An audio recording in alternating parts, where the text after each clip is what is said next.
পৃথিবীর ইতিহাসে যারা এই কোরআনের কথা বলেছে, ধর্মের কথা বলেছে, তারা লাঞ্ছিত অপমানিত হয়েছে, লাঞ্ছিত অপমানিত হয়েছে।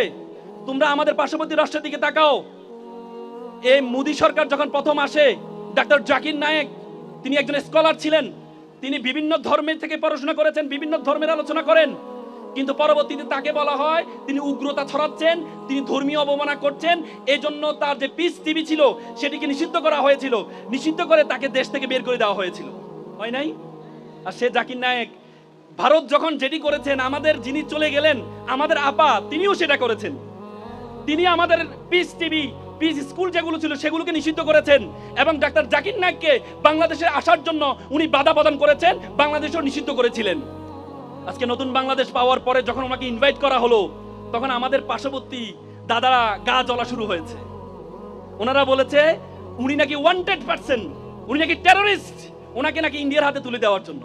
বাবা রে বাবা, তা আমাদের ওয়ান্টেড পারসন, আমাদের টেররিস্টকে কেন আপনি রাষ্ট্রীয় মর্যাদা দিয়ে এত আরাম করে রেখেছেন? আপনি যদি আমাদের টেররিস্টকে, আমাদের ওয়ান্টেড পারসনকে যদি আপনি রাষ্ট্রীয় মর্যাদা দিয়ে রাখতে পারেন, ডাক্তার জাকির নায়েককেও আমরাও রাষ্ট্রীয় মর্যাদা দিয়ে রাখবো ইনশাআল্লাহ।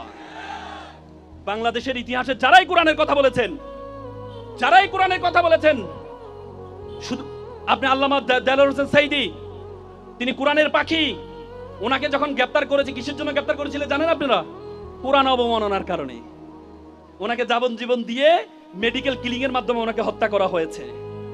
কিন্তু আল্লামা সাইদিকে হত্যা করে কোরআনের যে রেভলিউশন, সেটা কি বন্ধ করা গিয়েছে? প্রত্যেকটা ঘরে একজন সাইদি তৈরি হয়েছে। শুধুমাত্র আমাদের দেশে নয়, if you look to the background of the history of the world, আপনি সক্রেটিসের দিকে তাকান। সক্রেটিসকে প্রথমে গ্রেফতার করা হয়েছিল ধর্মীয় অবমাননার কারণে, হেমলক বিষ দিয়ে তাকে হত্যা করা হয়েছিল। গ্যালিলিওর দিকে তাকান, গ্যালিলিওকে ধর্মীয় অবমাননার কারণে গ্যালিলিও একটা থিওরি দিয়েছিলেন। বাইবেলে যে থিওরিতে বলা হয়, বাইবেলে বলা হয়েছে যে পৃথিবীর চারপাশে নাকি সূর্য প্রদক্ষিণ করে, যেহেতু দেখা যায় সূর্য একবার উঠে একবার নামে, বাইবেলে বলেছে, কারণ বাইবেলের অংশটা তারা তৈরি করেছে।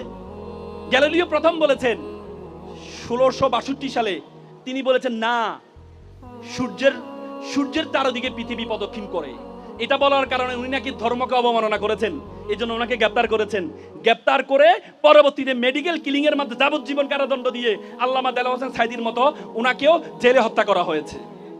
কিছুদিন আগে 1992 সালে ভ্যাটিকান সিটি, যেটা একমাত্র ক্যাথলিক খ্রিস্টানদের একমাত্র রাষ্ট্র, পৃথিবীর ছিদ্রায়িত রাষ্ট্র ভ্যাটিকান সিটি, সে ভ্যাটিকান সিটির পোপ বলেছে গ্যালিলিওকে যে আমরা হত্যা করেছি এটা আমাদের জন্য ভুল ছিল, গ্যালিলিও সত্য ছিল।